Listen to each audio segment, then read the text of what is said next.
Chapter 1. Maugli's Brothers.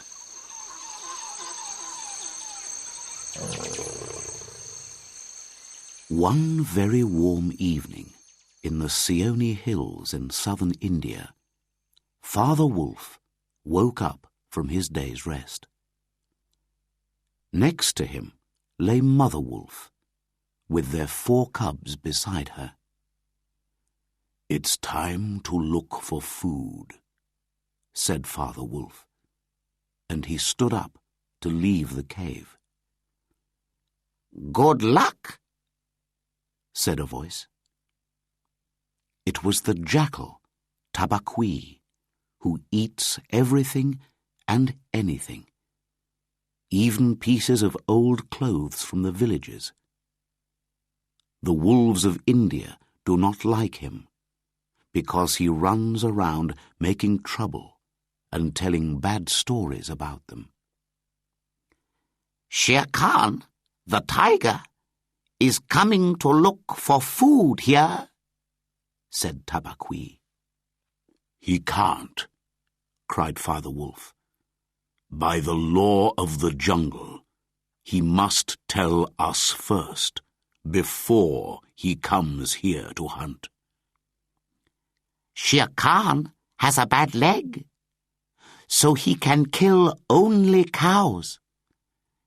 In the village near him, the people are angry. That is why he is coming here, to start hunting in a new place. Listen, you can hear him now," said Tabaqui. "He is a stupid animal," said Father Wolf, and he listened to the angry noise of a tiger who has not eaten. "No one will find anything to eat in the jungle now." "But Shere Khan is hunting man, not animal, tonight," said Tabaqui. "The law of the jungle says that animals must not hunt man, because man-killing brings men with guns. Then everybody in the jungle is in danger." Father and Mother Wolf listened to Shere Khan in the jungle not far away. Then, suddenly, they heard a noise much nearer to them. "It's a man. A man's cub. Look," said Father Wolf. And there, in front of them, stood a baby who could just walk. He looked up at Father Wolf and laughed. "Is that a man's cub?" asked Mother Wolf. "I have never seen one. Bring it here." The baby, small and with no clothes, pushed its way between the cubs to get near to Mother Wolf. "Look," she said, "he is taking his meal with the others." "I have heard that this has happened before," said Father Wolf, "but I have never seen it until now. Look at him. He is not afraid." Suddenly, it was dark, and Shere Khan was pushing his great head in through the mouth of the cave. "We are pleased that you visit us, Shere Khan," said Father Wolf, but his eyes were angry. "What do you need?" "I am hunting a man's cub," said Shere Khan. "Its father and mother have run away. Give it to me." Father Wolf knew that Shere Khan could not get inside the cave because he was too big. "The man's cub belongs to us," he said. "The pack, the other wolves, and I will decide. If we want to kill him, we will kill him, not you." "The man's cub belongs to me. It is I, Shere Khan, who speaks." And Shere Khan's roar filled the cave with noise. "No," came the angry voice of Mother Wolf. "The man's cub belongs to me. We will not kill him. He will live, to run with the other wolves, to be my son. Now go away, fish killer, eater of cubs, go." Shere Khan went. He knew that he could not fight Mother Wolf in the cave. "But I will have this man-cub one day, you thieves," he shouted from the jungle. "Do you really want to keep him, Mother?" said Father Wolf. "Keep him?" said Mother Wolf. "Yes. He came here by night, alone and hungry. But he was not afraid. Yes, I will keep him, and I will call him Maugli, the frog." "But what will the other wolves of the pack say?" "By the law of the jungle, all wolf cubs must come to the pack when they can walk. The wolves look at the cubs carefully. Then the cubs are free to run anywhere because all the adult wolves know them and will not attack them. When the 4 wolf cubs could run a little, Father Wolf took them and Maugli and Mother Wolf to the meeting rock. Here, the 100 wolves of the wolf pack met every month when the moon was full. The leader of the pack was Arkela, a great grey wolf.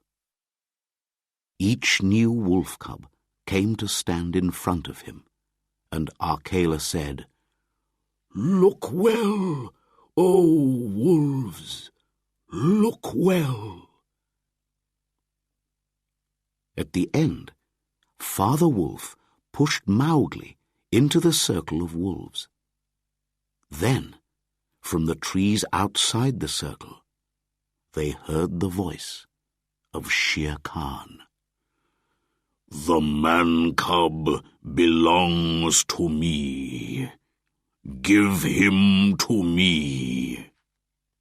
Arkela did not move, but said only, "Look well.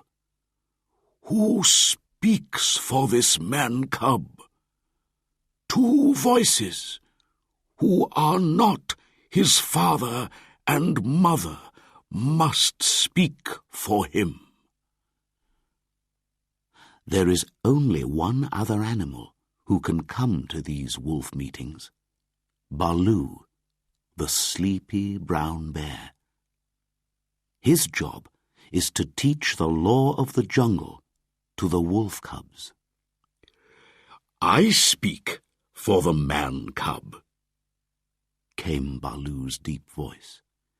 "Let him run with the pack. I myself will teach him." "We need another voice to speak for him," said Arkela.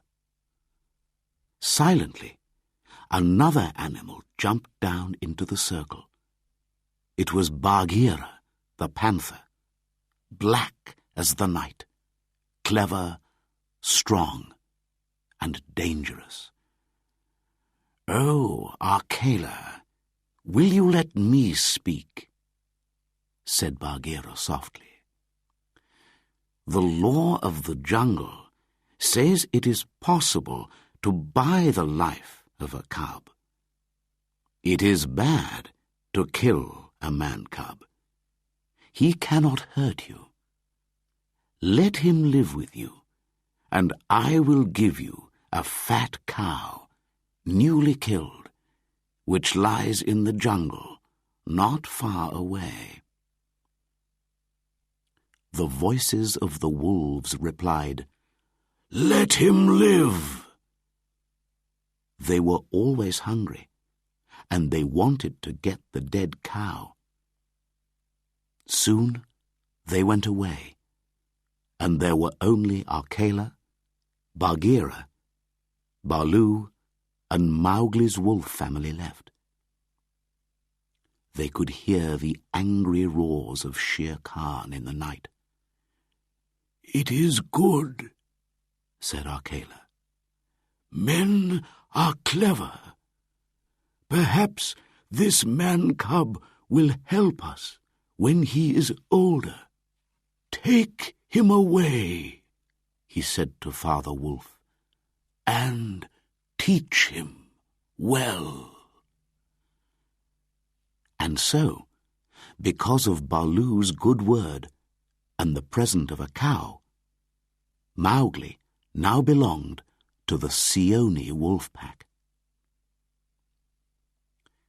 The story of Maugli's life among the wolves fills many books, but we must jump 10 or 11 years now. Father Wolf, Baloo, and Bagheera taught Maugli well, and he learnt everything about the jungle. He knew the meaning of every sound in the trees, of every song of the birds, of every splash in the water. He learnt to climb trees like a monkey, to swim in the rivers like a fish, and to hunt for his food as cleverly as any animal in the jungle.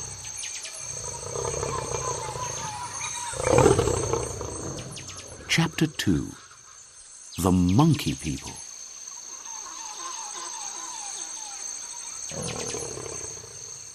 Baloo, the old brown bear, loved teaching Maugli. He taught him how to speak to the different jungle people, and he taught him the important master words. But Maugli sometimes got bored with all the lessons. One day, when he was not listening, Baloo hit him, very softly, on the head, and Maugli ran away angrily.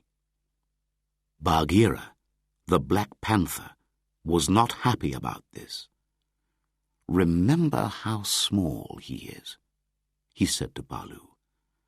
"How can his little head hold all your long words?"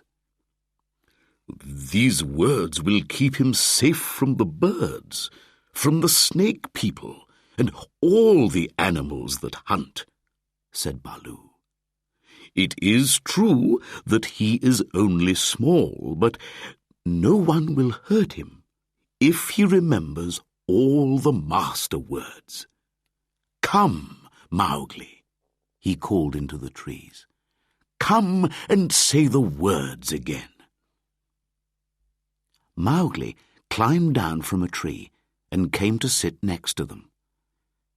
"I will say the words to Bagheera, not you, fat old Baloo," he said crossly. "Very well," said Baloo sadly. "Say the words for the hunting people." "We are of one blood, you and I," said Maugli. "Good. Now for the birds." Maugli said the same words, but with the sound of a bird. "Now for the snake people," said Baloo. Mowgli then made the long s sound, which was like no other noise, only the noise of a snake. "Good," said Baloo gently. "One day you will thank me for my lessons. Now you will be safe in the jungle, because no snake, no bird, no animal will hurt you. You do not need to be afraid of anyone." "And I shall have my people and go with them high up in the trees," shouted Mowgli. "What did you say, Mowgli?" asked Baloo, surprised. "Have you been with the Bandar log, the monkey people?" Mowgli could hear that Baloo was angry, and he saw too that Bagheera's green eyes were cold and hard.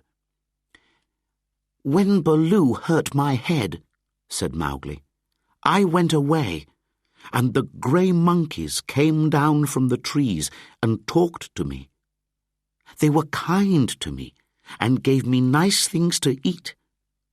Then they took me up into the trees.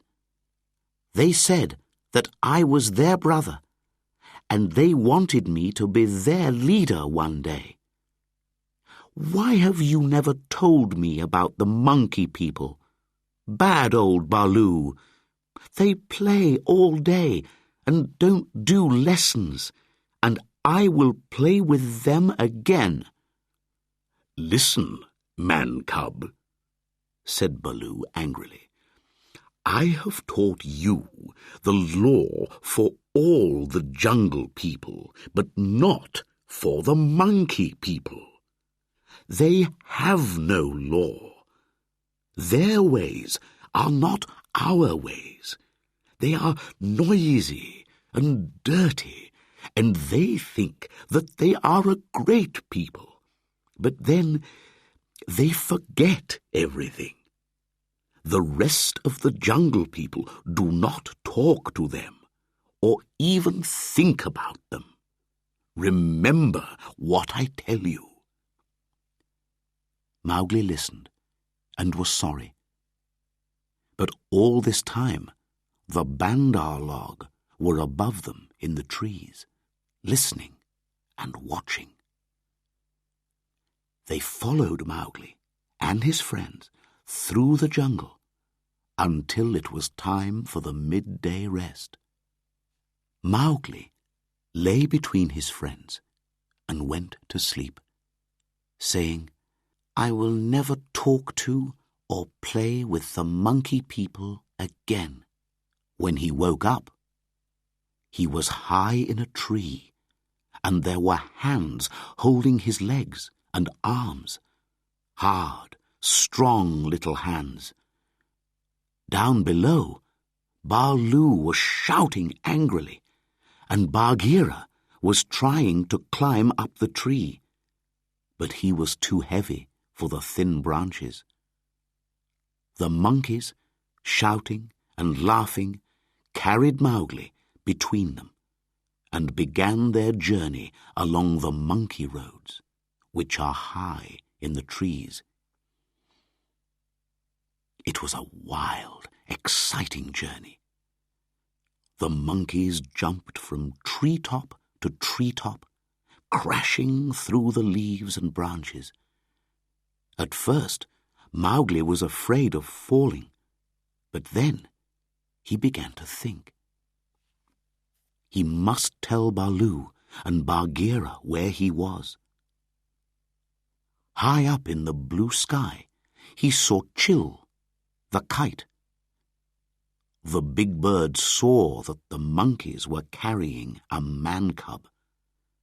He flew down to look, and was surprised to hear the bird call of the kites. "We are of one blood, you and I." "Who are you?" called Chill. "Mowgli, the man-cub," came the reply. "Watch where they take me, and tell Baloo and Bagheera."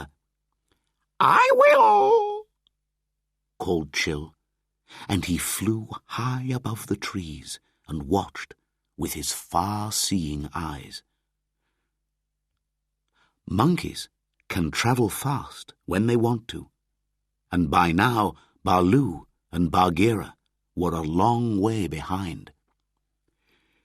"We cannot follow the Bandar log through the trees," said Baloo, "and we will never catch them. But they are afraid of Kaa, the big python. He can climb as easily as the monkeys, and he eats them. Perhaps he will help us."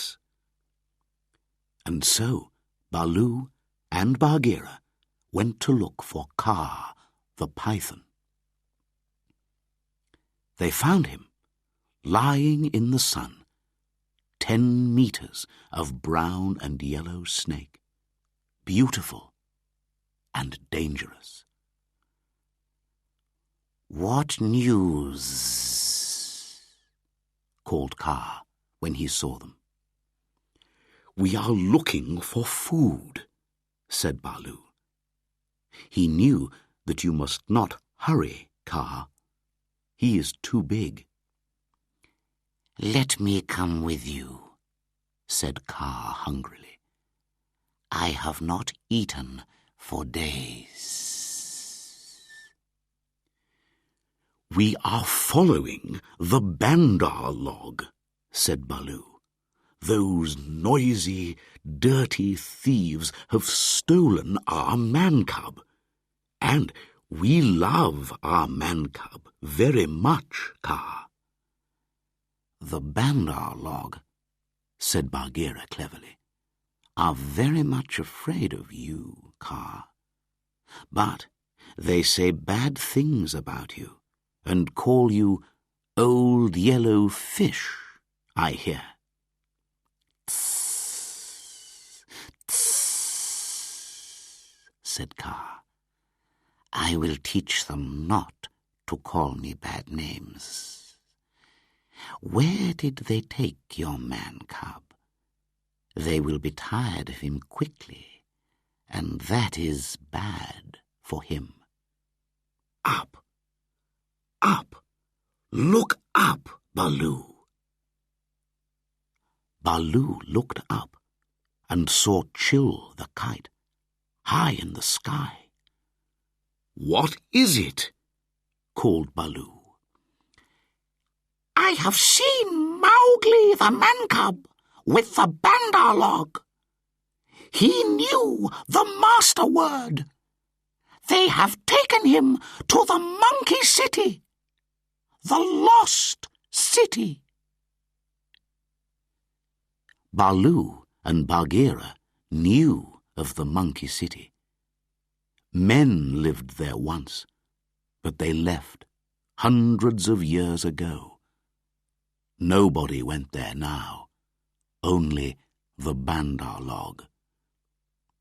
"We must leave at once," said Bagheera. "It is a long way." "I will come as fast as I can," said Baloo. "But you and Kaa can go faster. I will follow you." The lost city was very old. There were many beautiful buildings, but the walls were broken and full of holes, and there were tall trees in houses that were now open to the sky. The monkey people called the place their city and ran around everywhere, in and out of the empty houses, up and down the fruit trees in the old gardens.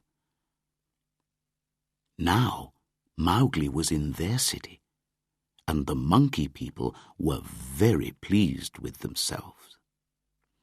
"This boy can help us," they said. "He can teach us how to make things, because men are clever with their hands." But monkeys make many plans and always forget them 5 minutes later. When Maugli arrived in the city, he was tired and hungry. "Bring me food," he said, and 20 or 30 monkeys ran to bring him fruit. But they started fighting and forgot to take any fruit back to Maugli. Maugli knew that he was in a bad place. Baloo was right, he thought. The Bandar log have no law, and their ways are not our ways. I must try to get away. Baloo will surely be angry with me, but that is better than life with the Bandar log. But when Maugli went to the walls of the city, the monkeys pulled him back.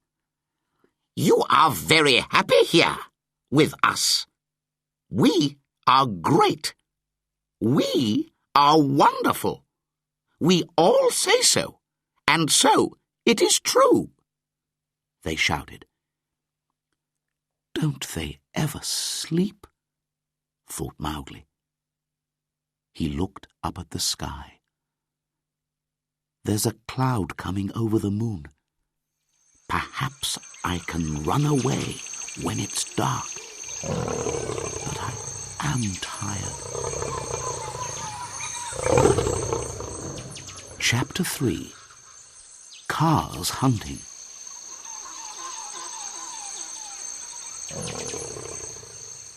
Bagheera and Kaa were also watching that cloud.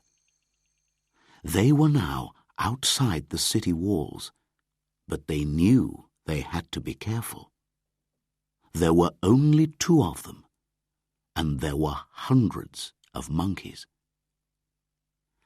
"They are over there by that house, talking about the boy," said Bagheera. "When the cloud hides the moon, I will attack them." "I will go to the higher ground at the west wall," Kaa said, "and come down the hill very fast. Good hunting." The Black Panther ran quickly to the crowds of monkeys and started hitting right and left as hard as he could. The monkeys screamed angrily, but then one of them shouted, "There is only one here! Kill him!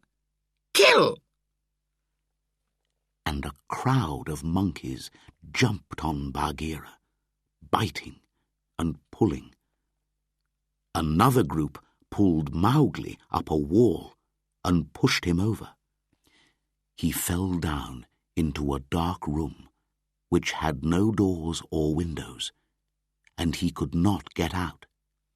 "Stay there," shouted the monkeys, "until we have killed your friend, and then we will play with you, if the snakes leave you alive."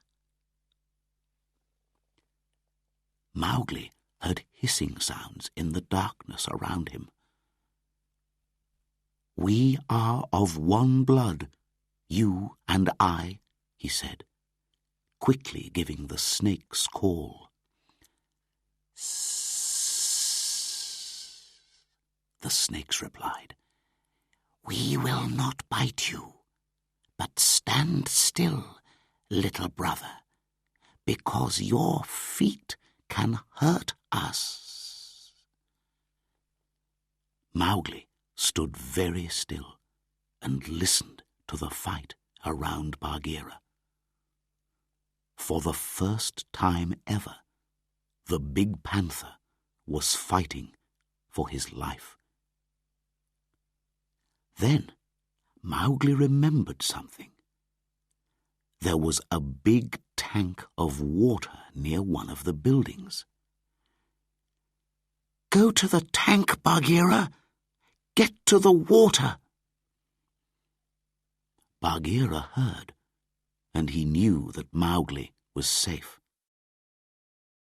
Suddenly he felt stronger, and he pulled himself slowly to the tank, fighting against the crowds of monkeys.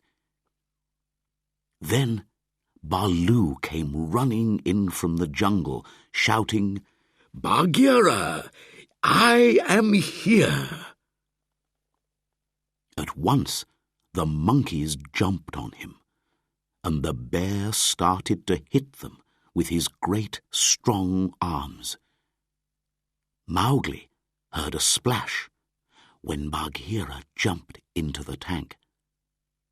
The monkeys were afraid of water and could not follow him there, but they stood all round the sides, ready to jump on him if he tried to get out and help Baloo.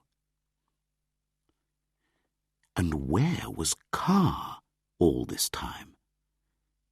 It was a hard climb up to the west wall, and Kaa moved carefully over the stones. Now he came down the hill very quickly, hungry and wanting to kill. Kaa was 10 meters long, heavy and strong. He went silently into the crowd of monkeys around Baloo, and he did not need to hit twice. When they are very young, monkeys are told about Kaa, the silent thief who can kill the strongest monkey. All monkeys are afraid of Kaa. Now they ran, with shouts of, "It's Kaa! Run! Run!" Then Kaa opened his mouth for the first time and spoke one long, hissing word. The monkeys were suddenly silent and still, and nothing moved in the city. Bagheera pulled himself out of the tank. "Get the man-cub out and let us go," he said. "I can't fight any more, and the monkeys will attack us again." "They will not move until I tell them to move," said Kaa. "Oh, we must thank you, Kaa. We could not do it without you," said Baloo. "I am happy to help. Where is the man-cub?" said Kaa. "Here, in this room, but I cannot get out." "Take him away," called the snakes around Maugli. "He dances around too much, and he will stand on us."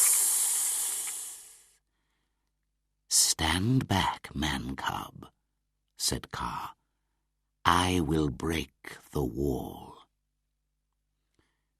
With 2 meters of his heavy body off the ground, Kaa hit the wall very hard, 5 or 6 times. A hole opened, and Maugli jumped quickly through it. He ran and put his arms around Baloo and Bagheera.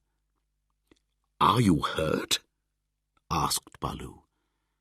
"Not much," said Maugli, "but the Bandar log have hurt you badly, my friends."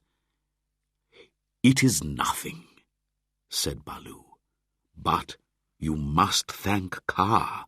He has done much for you tonight." Maugli turned and saw the head of the great python. "So, this is the man-cub," said Kaa. "He is like the Bandar log, but not the same. Be careful, man-cub, that I do not make a mistake when I am hunting monkeys." "We are of one blood, you and I," Maugli answered. "You have given me my life tonight. When I kill, it will be for you, if you are hungry." "Well spoken," said Baloo. "You are brave, young man," said Kaa, "and you speak well. Now, go with your friends. The moon is going down. You must not see what will happen here next." Kaa went softly out in front of the lines of sitting monkeys and began to dance. His head moved from right to left, and his long body turned this way and that way, making circles that changed every second. Slowly, never hurrying, Kaa danced in front of the monkeys. Baloo and Bagheera stood and could not move. Maugli watched and did not understand. "Bandar log," said the deep voice of Kaa at last. "Can you move?" "Without a word from you, Kaa, we cannot move."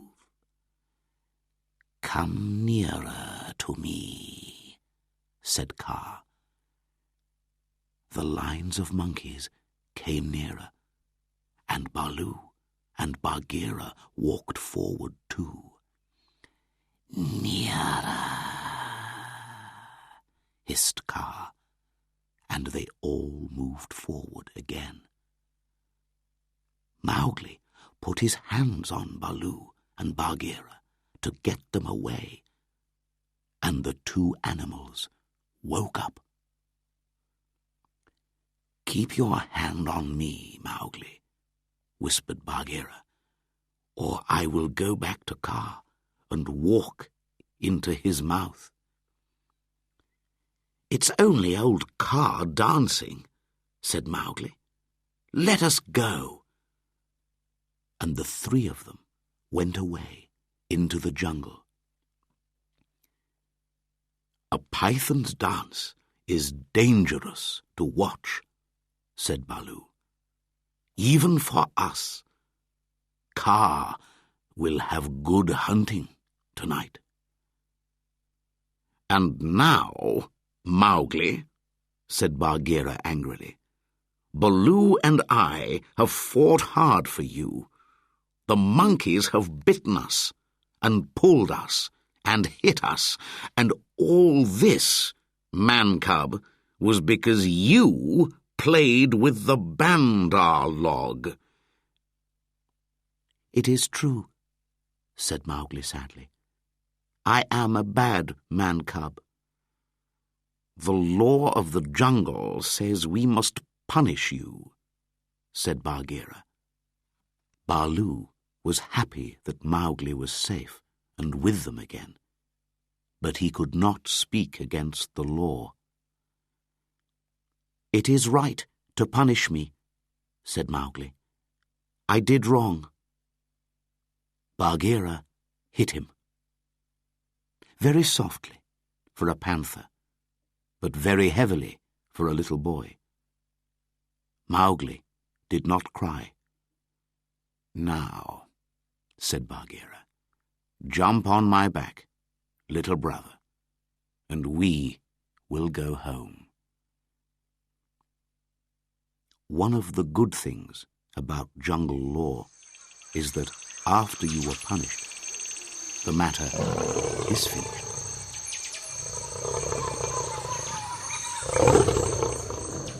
Chapter 4. The Fight at the Rock.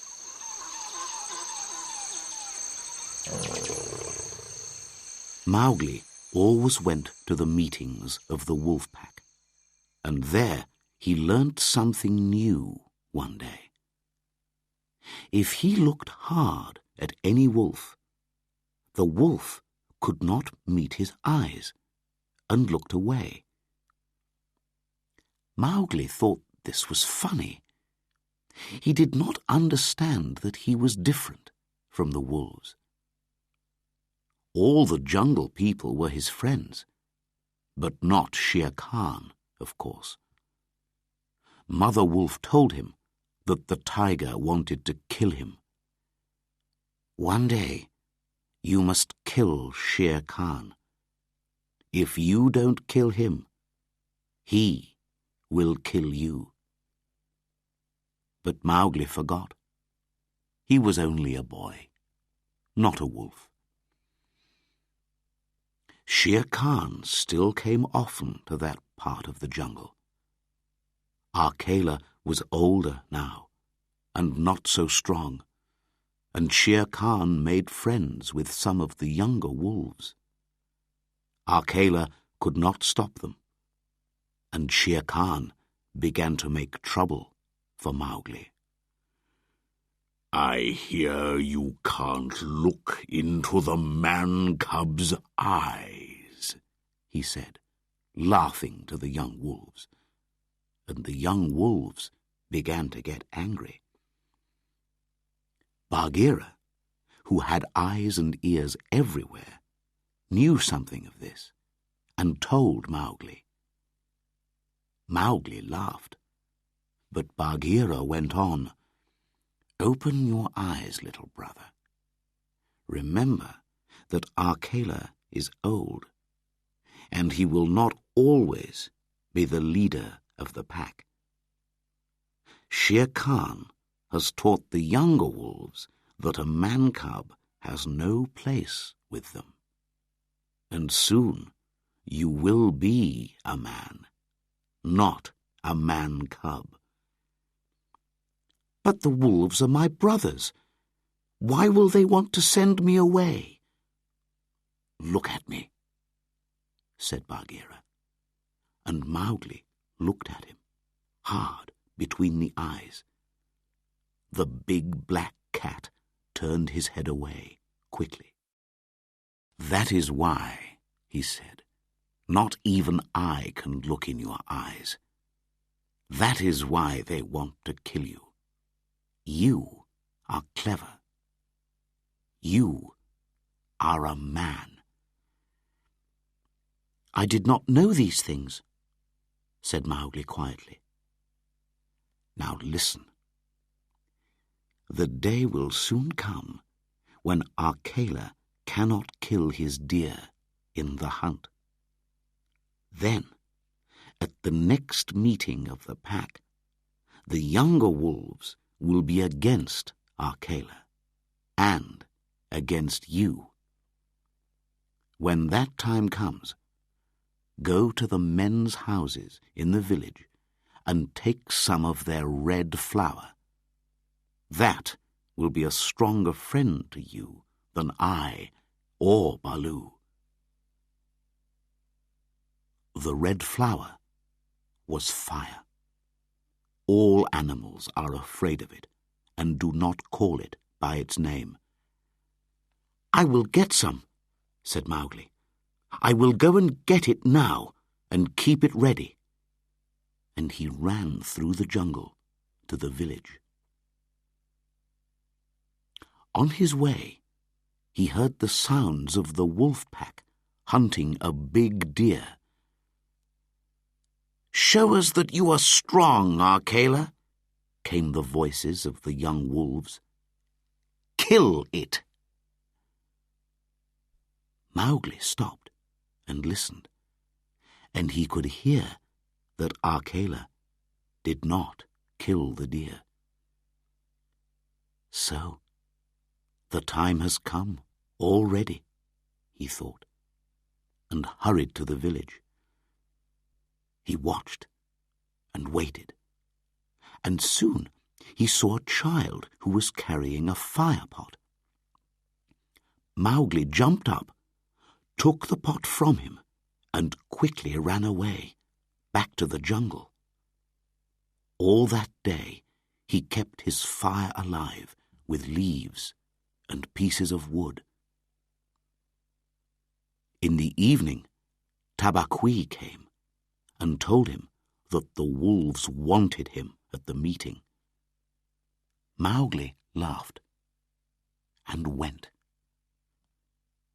When he arrived, he saw that Akela was not in his special place, on top of the rock, but beside it. That meant that another wolf could try to take Akela's place. Shere Khan was there too, with all the younger wolves around him. Maugli sat down, with the firepot between his legs. Bagheera lay beside him. Shere Khan began to speak, and Maugli jumped up. "Free people, is Shere Khan your leader? Does a tiger belong in the wolf pack?" "There is no wolf on the rock," began Shere Khan.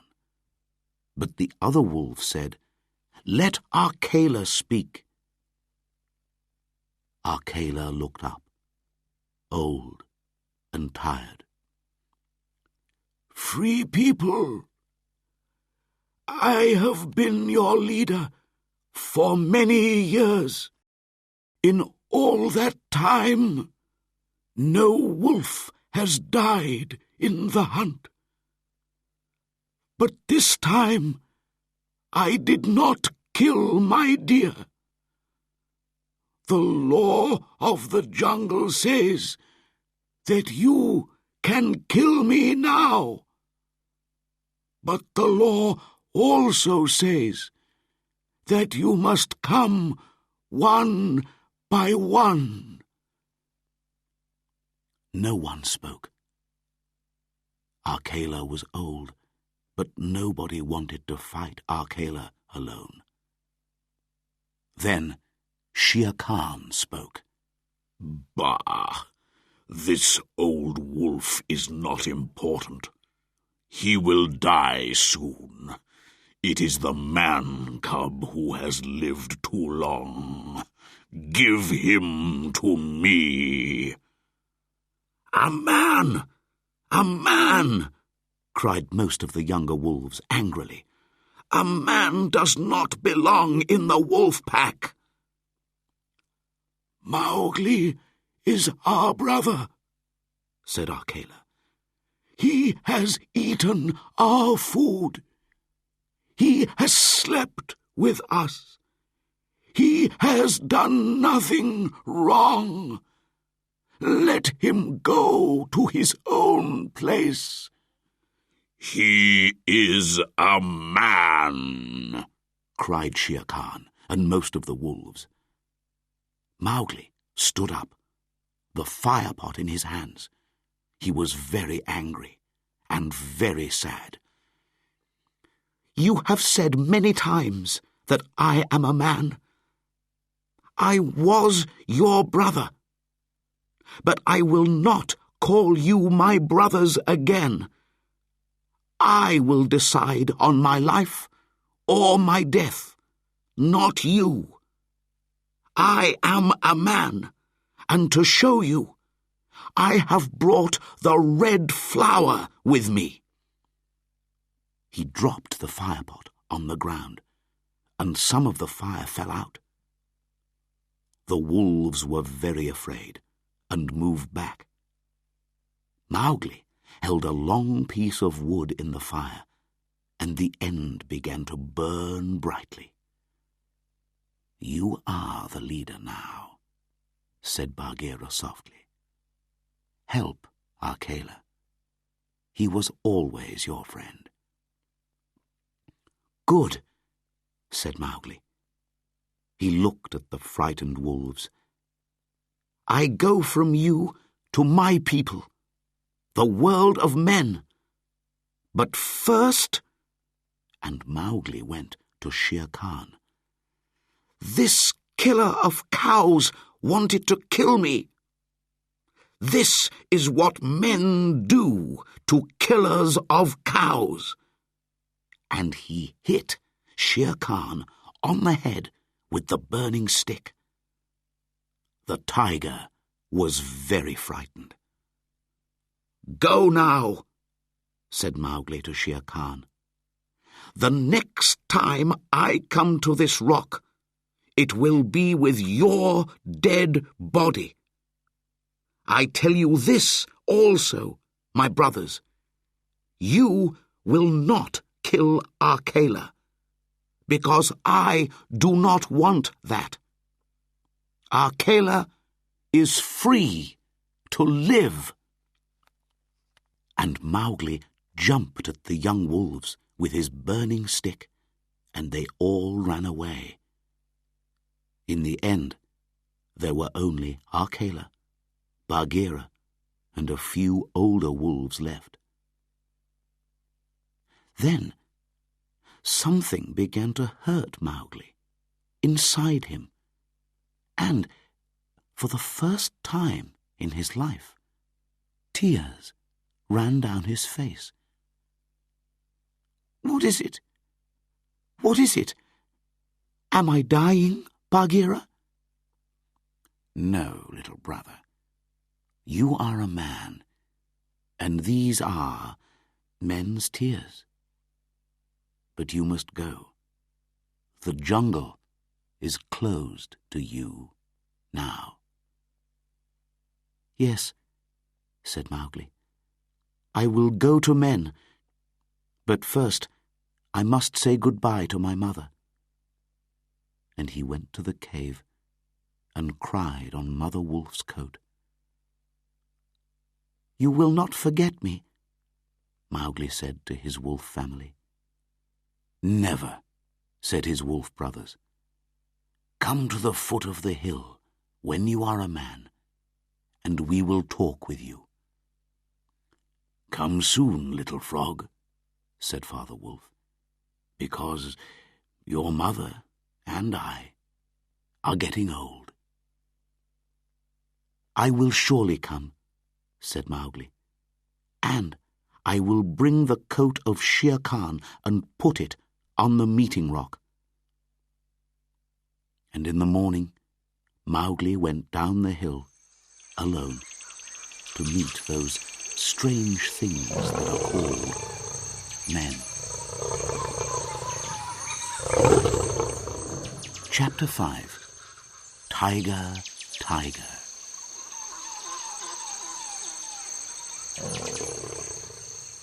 Mowgli knew that he had enemies now, and he went far away. He ran until he came to a village in a place with many rocks and narrow valleys. Everywhere Mowgli could see cows and buffaloes. Some little boys were looking after the cows, but when they saw Mowgli, they shouted and ran away. Mowgli walked on until he came to the village. He sat down by the gate. When a man came out of the village, Mowgli opened his mouth to show that he wanted food. The man ran back into the village and came back with 100 other people. They all looked at Mowgli and saw the bite marks on his arms and legs. "Look," said a man. "Those are the bite marks of wolves. He is a wolf child who has run away from the jungle." "He is a good-looking boy," said one of the women. "Mesua, he looks like your little boy that was taken by the tiger." "Let me look," said Mesua. "Yes, he is thin, but he looks like my son." "Take him to your house, Mesua," the villagers said. "The jungle took your boy, and the jungle has given you this one back." The woman called Mesua took Mowgli to her house and gave him milk and bread. This was Mowgli's first time in a house, and he did not like it. It felt like a prison. But I am a man now, he thought, and I must do what men do. I must also learn to speak like men. He knew all the many languages of the jungle, and so it was easy for him to learn the sounds of men. That first evening, he learned many words from Mesua. But that night, he did not want to sleep inside the house. So he climbed out of the window and went to sleep in a field near the village. Before he went to sleep, a soft grey nose touched his face. It was Grey Brother, the eldest of Mother Wolf's cubs. "Wake, little brother," he said. "I bring news. Shere Khan has gone away. You burnt his coat with the red flower, but he says that when he comes back, he will kill you." "I remember also what I said about Shere Khan," said Maugli. "But it is good to have news. Will you always bring me news, Grey Brother?" "Yes, little brother. But you will not forget that you are a wolf? You will not forget us when you are with men?" "Never," replied Maugli. "I will always remember that I love you all." For 3 months, Maugli learned how to be like a man. He had to wear clothes, learn how to use money, and how to work in the fields. In the evenings, he sat with the villagers under a great tree, while the men told stories about the jungle and the animals. Once, when Buldeo, the village hunter, told a story about a tiger, Maugli had to hide his face because he was laughing. At the end, he said, "Buldeo's stories are stupid. He knows nothing about the jungle." The villagers did not like this, and after that they sent Maugli out every day with the other boys to look after the herds of cows and buffaloes while they ate. Maugli enjoyed this work and usually went on alone with a big group of cows and buffaloes. One day, he saw Grey Brother under a tree near the jungle. "Shere Khan has come back, but he is hiding for a while. Then he is coming to kill you," said Grey Brother. "Very good," said Maugli. "Tell me when he comes. Meet me at the river by the big dak tree with golden flowers. I will watch for you there every day." Day after day, Maugli went out with the herds, but there was nobody at the dak tree. Then, at last, the day came when Grey Brother was waiting for him.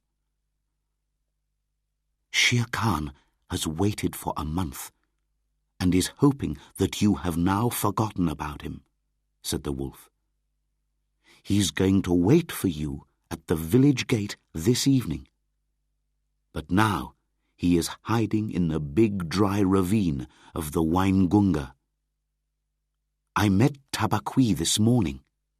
Here, Grey Brother showed his teeth a little.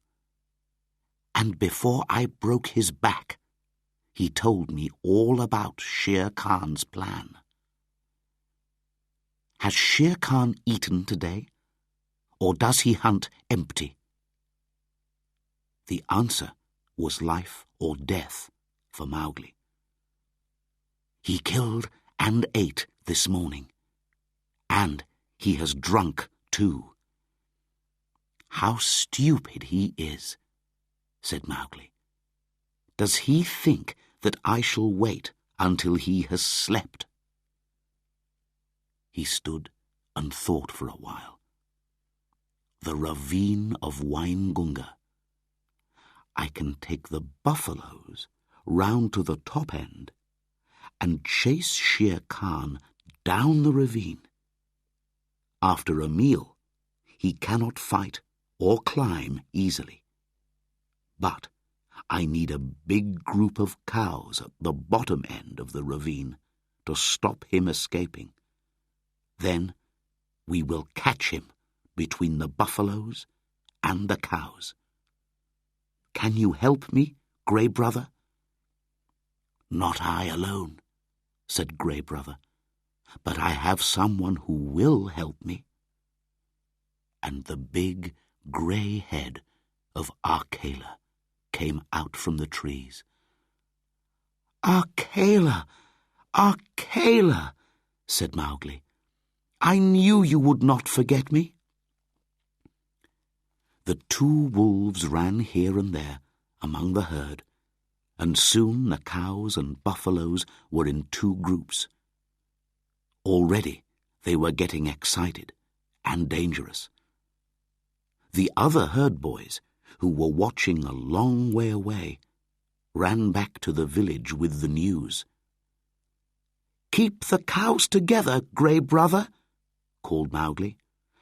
Drive them into the bottom end of the ravine and keep them there until we come down. Akela, you and I will take the buffaloes round to the top. They drove the buffaloes round in a big circle uphill. It took a long time because they did not want Shere Khan to hear them. At last, Maugli was ready. He stopped and shouted down the ravine. Shere Khan, it is I, Maugli. It is time for our meeting. Maugli rode on the back of Rama, the biggest of the buffaloes, and Akela chased the herd from behind. The buffaloes began to run down the ravine, faster and faster, and the ground shook under their heavy feet. Shere Khan heard the noise and woke up. He knew what it was, and he began to run down the ravine. No tiger can hope to stand against a herd of buffaloes when they are moving fast. He looked for a way to escape, but the ravine was narrow, with high rocky walls. He had to go on, heavy with his dinner and his drink. Then he saw the cows at the bottom of the ravine and turned. But it was too late. He fell under the feet of the buffaloes, and they ran over him like a river running down a mountain. The buffaloes did not stop until they crashed into the herd of cows. Maugli jumped off Rama's back and shouted to Akela and Grey Brother, "It is done! Shere Khan is dead! He died the death of a dog, not a fighting tiger!" Maugli took his knife and started to cut the coat from Shere Khan's body. It was hard work. After an hour, Maugli was still working, when suddenly he felt a hand on his back. It was Buldeo, the village hunter. "Go and look after your buffaloes," he cried angrily. "I will take this tiger's coat. I can sell it for 100 rupees, and you can have 1 rupee for yourself." "No," said Maugli. "I need this coat." "Listen, boy," shouted Buldeo. "I am the village hunter, and I will take the coat and keep all the money." Then Maugli spoke to Arkela in the wolf language, and suddenly Buldeo was lying on his back, on the ground, with a big grey wolf standing over him. "Buldeo," said Maugli, "for a long time this tiger has wanted to kill me, but I have killed him." Buldeo was very afraid. Who was this boy who could talk to wolves and kill tigers? "Great King," he said to Maugli, "I am an old man. I thought you were just a herd boy. Let me go now, and I will go away." "Go, and peace go with you," replied Maugli, and he went on with his work. It was nearly dark when at last he and the wolves pulled the great coat away from the tiger's body. "Now we must hide this and take the cows and the buffaloes back to the village," said Maugli. But when Maugli came near the village, there was a crowd of people waiting for him at the gate. "Go away, wolf child," they shouted. "Go away, or we will kill you." Maugli did not understand. Shere Khan, the tiger who killed cows and stole children, was dead, but people were angry with him. He turned away and looked up at the stars in the sky. "No more sleeping in houses for me, Arkela. Let us get Shere Khan's coat and go away." The moon climbed high in the sky, and the frightened villagers watched while Maugli began to run across the fields with the 2 grey wolves running at his side. The moon was going down when Maugli and the 2 wolves came to Mother Wolf's cave. "The men do not want me, Mother," called Maugli. "I have come home, and I have brought the coat of Shere Khan." Mother Wolf came out of the cave, very happy to see Maugli again, and to know that Shere Khan was dead. From the jungle came the deep voice of Bagheera. "Little brother, we are pleased to see you." Then Maugli took the coat of Shere Khan and put it on the great rock at the wolves' meeting place.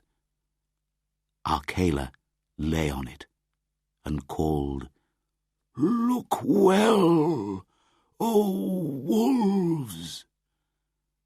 And the wolf pack came and looked and saw that Shere Khan was dead.